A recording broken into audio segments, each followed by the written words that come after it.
بلوچستان کے رخشان ڈویژن سے ہمارے کدروشیا پوائنٹ کے نمائندے کی رپورٹ کے مطابق سابق ایم پی اے اور جمعیت علماء اسلام کے نامزد امیدوار برائے صوبائی اسمبلی حلقہ 31 واشوق حاجی میر زابد علی ڈریکی نے یونین کونسل جنگیان اور گڑانگ کلیٹک کلیسورو بادوں میں حاجزئی برادری کے میر عبدالرحمان حاجزئی عبدالحمید لال اور دیگر قبائل سے تعلق رکھنے والے افراد کا دوست محمد حسنی پینل اور مسلم لیگ نون واشوق سے بڑی تعداد میں مستعفی ہو کر جمعیت علماء اسلام میں شمولیتی پروگرام سے خطاب کرتے ہوئے کہا کہ 8 فروری حق اور باطل کے درمیان فیصلے کا دن ہے۔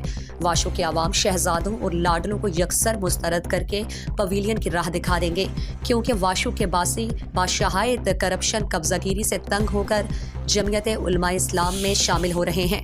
انہوں نے کہا کہ ہر 5 سال بعد پارٹیاں اور انتخابی نشان بدلنے والے عوام اور علاقے کے خیر خواہ نہیں بلکہ پیٹ اور تجوریاں بھرنے کے چکروں میں ہیں، لیکن انہیں ہر طرف سے مایوسی ہو رہی ہے۔ لوگ لاڈلوں سے ملنا تک گوارا نہیں کرتے۔ انہوں نے کہا کہ تمام قبائل کو قدر کی نگاہ سے دیکھتے ہیں۔ ہماری منزل عوامی خدمت، سچائی اور حق گوئی ہے۔ ہم جھوٹ اور اس کے علاوہ فریب اور دھوکہ دہی کی سیاست پر یقین نہیں رکھتے۔ مخالفین نے 2018 سے پہلے 15 سالوں میں انتقامی سیاست، کرپشن، لوٹ مار اور بدعنوانی کے سوا عوام کو کچھ نہیں دیا۔ 2018 سے پہلے 15 سالوں میں بدترین کرپشن سے جی نہیں بھرا ہے اور ایک بار پھر ضلع میں عوامی نمائندگی کے خواب دیکھ رہی ہے۔ واشوق کے عوام نے دھوکہ دہی، جھوٹ اور فریب کی سیاست کو مسترد کر دیا اور عوام تعمیر و ترقی کی سیاست چاہتے ہیں۔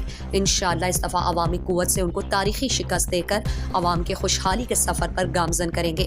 اس موقع پر ہمراہ جمعیت علماء اسلام کے نائب امیر مولانا یار محمد حسنی، مولوی حق نواز، کونسلر مولانا شفیق الرحمان اجباڑی، میر نیک محمد سیاپاد، مولانا اسلام الدین گلکانی، مول جان کلاگانی، میر دوست جان محمد حسنی، عبدالغفار کبدانی، میر در محمد حسنی، عبدالرشید بجار زئی اور نواز کلاگانی سمیت دیگر بھی موجود تھے۔